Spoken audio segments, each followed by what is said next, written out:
Yani ben aşağı yukarı 40 senedir Kudüs davasını, Filistin davasını yakından takip ediyorum.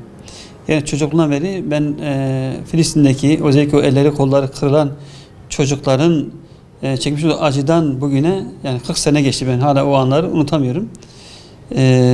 Tabi bunun üzerine bir sürü katliamlar yaşandı. Savra Şatil'de oluyor. Ne bileyim işte Müslüman Filistinli kardeşlerimiz Filistin'den göç ettiriliyor, evleri yıkılıyor, ne bileyim zeytin ağaçları kesiliyor. Yani onlara ait değerli olan ne varsa, onları oraya bağlı ne varsa hepsi imha ediyor. Yani evlerine tut bahçelerine kadar. Bu anlamda çok boyutlu İsrail Müslümanlara karşı savaşıyor. Şimdi ben şunu özellikle ifade etmek istiyorum. Bugüne kadar herkes yani İsrail lehine bir karar almak isterken İslam alemi ne der, ne yapar diye düşünürdü bugüne kadar. Şu an geldiğimiz nokta itibariyle işte Kudüs'ün İsrail'in başkenti olarak kabul edilmesi, Filistinlilerin yok sayılması ve bunun Amerika tarafından ilan edilmesi şu an benim için şu anlama geliyor. Biz kesinlikle Müslümanları İslam alemine dikkate almıyoruz. Umurumuzda bile değildir. Yani şu an o noktaya geldik. Yani daha önce gerek Amerika olsun, gerek batılı ülkeler olsun bir boyutuyla Müslümanlara dikkate alırken şu anda o dikkate alma süreci bitmiştir. Bunun en büyük nedeni nedir? Yine biziz. Yani başımızdaki idarecilerdir ve bizim dağınıklığımızdır. Bizim bu şekildeki dağınıklığımız, aramızdaki vahdeti sağlayamayışımız onların elini güçlendiriyor. Sözlerine değer katıyor, güç katıyor. Yani bu anlamda ben şu ayeti söylemek istiyorum. Allah Teala diyor ki Kur'an-ı Kerim'de: ey iman edenler, siz kendinize bakın. Eğer siz doğru yolda iseniz sapan size zarar veremez. Yani bu anlamda eğer İsrail veya batılı ülkeler bizim aleyhimize bu kararları uyguluyorlarsa ve biz bunlar için bir şey yapamıyorsak, bir tepki ortaya koyamıyorsak bu demektir ki bizde sorun vardır. Bizim kendimizi öncelikle bir gözden geçirmemiz gerekiyor. Neden sözümüzün bir değeri yok? Neden tepkimizin bir değeri yok? Neden dikkate alınmıyoruz? Ben şuna inanıyorum. Müslümanlar eğer güçlü olmak istiyorlarsa, hani diyoruz ya ilk kıblemiz Mescid-i Aksa'dır, Kudüs'tür.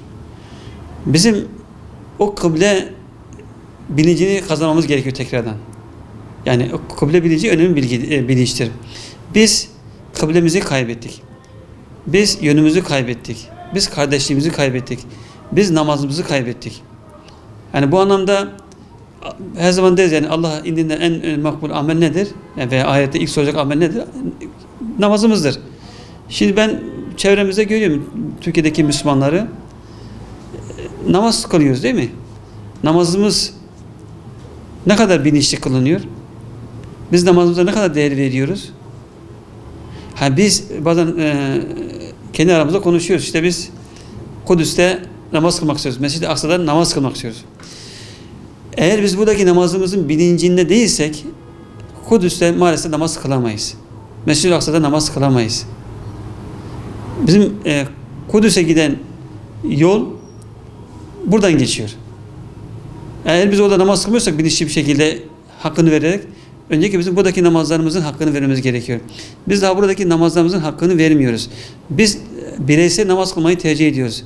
Şipşak namaz kılmayı tercih ediyoruz. Namazımızda Rabbimizi tefekkür etmeden bir namaz kılıyoruz. Onun yüceliğini düşünmeden bir namaz kılıyoruz. Yani bizim öncelikle namazımızı idrak etmemiz gerekiyor ki biz Mescid-i Aksa'da Rabbimize namaz kılmayı nasip etsin. Bir de bizim şu hayalimiz vardır. Yani ümmet olarak biz konuşuyoruz bazen. Yani maalesef o da sözde kalıyor. İşte Filistinli kardeşlerimizle beraber olmak istiyoruz. Kudüs'te onlarla beraber olmak istiyoruz. Mescid-i Aksa'da onlarla beraber namaz kılmak istiyoruz. Biz de daha buradaki kardeşlerimizle beraber olamıyoruz. Bir araya gelemiyoruz. Eğer biz onlarla beraber olmak istiyorsak öncelikle buradaki kardeşlerimizle beraber olmalıyız. Onların yanında olmalıyız. Herkes ayrı telden Kudüs mitingleri yaparak biz bir yere varamayız. Ne zaman birlik olup yani kardeşimizin hakkını verirsek o zaman inanıyorum ki Allah'ın izniyle Kudüs'te hep beraber namaz kılarız. Ve biz inanıyoruz ki o gün Müslümanlar muzaffer olacaktır. Yani bir hadis-i şerifi binaen söyleyeyim bunu.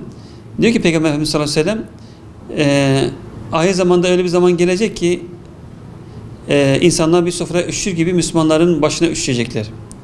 Ya Resulallah o gün Müslümanlar az mı olacak? Hayır, belki siz çok olacaksınız. Ama kalbinizde dünya sevgisi olacak. Yani şu anda maalesef bizim İslam aleminin en büyük sıkıntısı makamdır, mevkidir, ne bileyim dünyevi hesaplardır. Ben gemide yaralandım. İsrail askerleriyle göz göze geldim. Onların ne kadar korkak olduğunu sadece ben değil, bütün kardeşlerim fark etti. İsrail çok korkak bir millettir. Ve özellikle de Müslümanlardan çok korkuyorlar.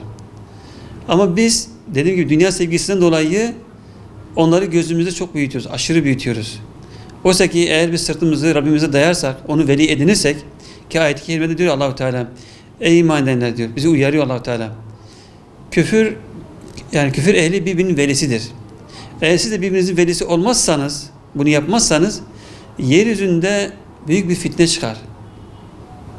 Yani bunu Rabbimiz söylüyor. Şu anda yeryüzünde fitne varsa, bizim birbirimizi veli edinme işimizden kaynaklanıyor. Ve dediğim gibi ben İsraillerin gözünde o korku gördüm. Ve şu kanaat bende oluştu. Yani Allah'ın izniyle İsrail devleti 10 yıl içerisinde yok olacak. Ama şunu gördüm maalesef, biz bu konuda pek hevesli değiliz, istekli değiliz. Çünkü biz güçleneceğiz ki İsrail gidecek. Ama bu anlamda biz bir emare ortaya koyamıyoruz, bir işaret ortaya koyamıyoruz. Yani saflarımızı yakınlaştırmıyoruz, birleştirmiyoruz. Bu şekilde bir avuç İsrail çok rahat bir şekilde yaklaşık 2 milyara yakın bir nüfusumuz var, Müslümanların nüfusu var. Hepimize dalga geçiyor. Ve o haritaya baktığımız vakit İsrail'in ümmetin kalbine saplanan bir hançer olarak battığını görüyoruz. O hançeri kimse çıkarmaya yönelik bir el atmıyor. Bilakis kimi İslam aleminin yöneticileri o hançeri daha da saplandırıyor ümmetin kalbine.